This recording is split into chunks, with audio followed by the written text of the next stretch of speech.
हेल' guys, नोंथांमोना आंनि भिडिअखौ नायलांलायदो लोगोफोर। नै नोंथांमोना आंनि नोंथांमोना चेनेलाव गोदानब्ला नोंथांमोना आंनि चेनेलखौ साबस्क्राइब खालामना लायदो।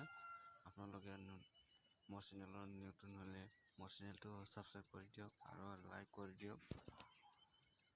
বন্ধুসকল, आप लोगों ने मेरे वीडियो को चैनल को सब्सक्राइब कर दीजिए और लाइक कर दीजिए, शेयर कर दीजिए। मेरा वीडियो आज सुबह सुबह मैं वीडियो बना रहा हूँ। यह के खेत में आ रहा है, मैंने आया है कैसा हो रहा है। वो सामने वाला देखा है ना, वो धान खेती है।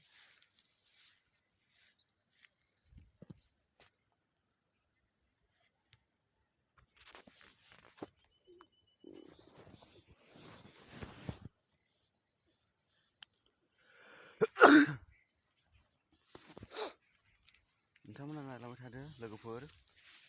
नै दा आङो माने माइ बारियाव फैदों आरो माबायदि जादों बेयाव नायनो फैदों आरो इसानि आं माने आलासानसो फैदों लोगोफोर। नोंथांमोना नायलांबाय थादो।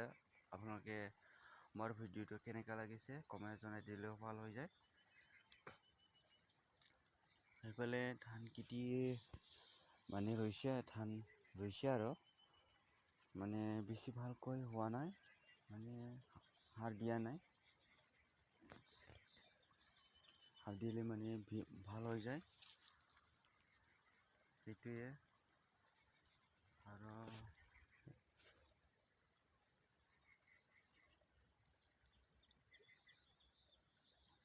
সেইফালেতো বেলেগৰ आरो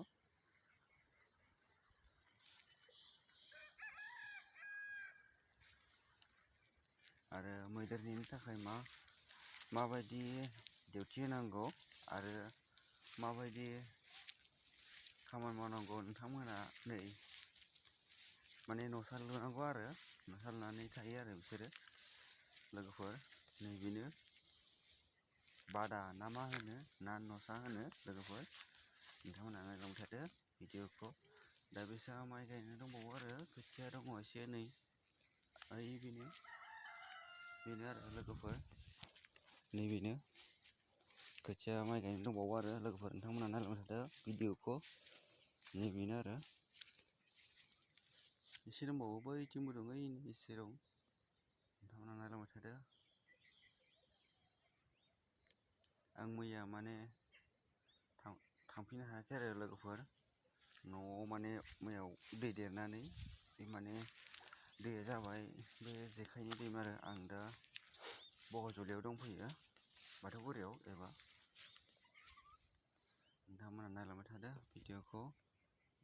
गय बारिया एसेल' गायनो हादों आरो ओरैजाय बैथिंजाय आरो लोगोफोर, ओइथिंजाय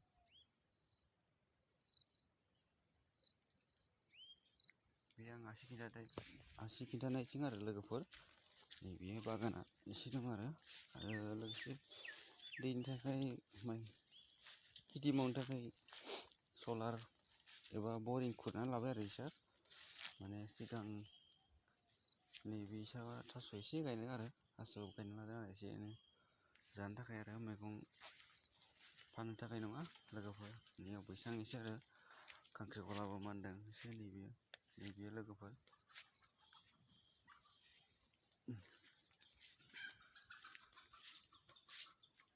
आं गुमै मोनना फैदों आरो नोंथांमोना नायलांदो। नैबेनो गय बारि एसे फिसा आरो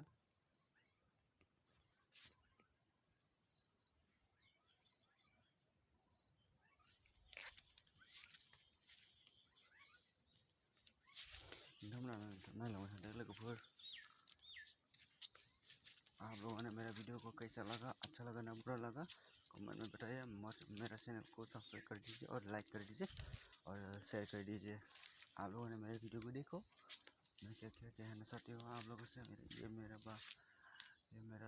भीनी का जीजू का तमुल बागान है। ये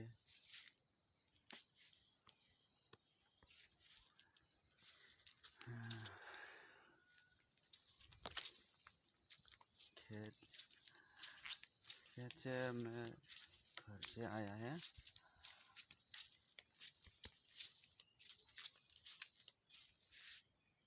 जीजू का यह घर है। ये घर आया, अभी आया खेत से इधर से। यहाँ पर से सोलर भी है, वो देखा सामने वाला। नोंथांमोना नायबाय थादो माइ गायनो थाखाय माबायदि खस्थ' खामायनानै माने सलार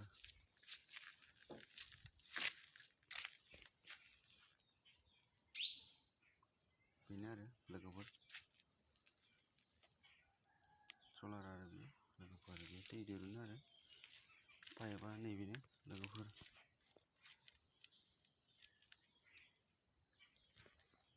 नैबे आरो बेनो लोगोफोर सलारनि पाइपआ नैबे टेंकि बेयो।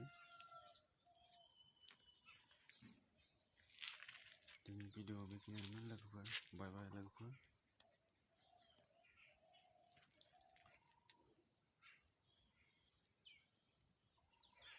उनाव लोगो मोनलायसिगोन लोगोफोर नोंथांमोना।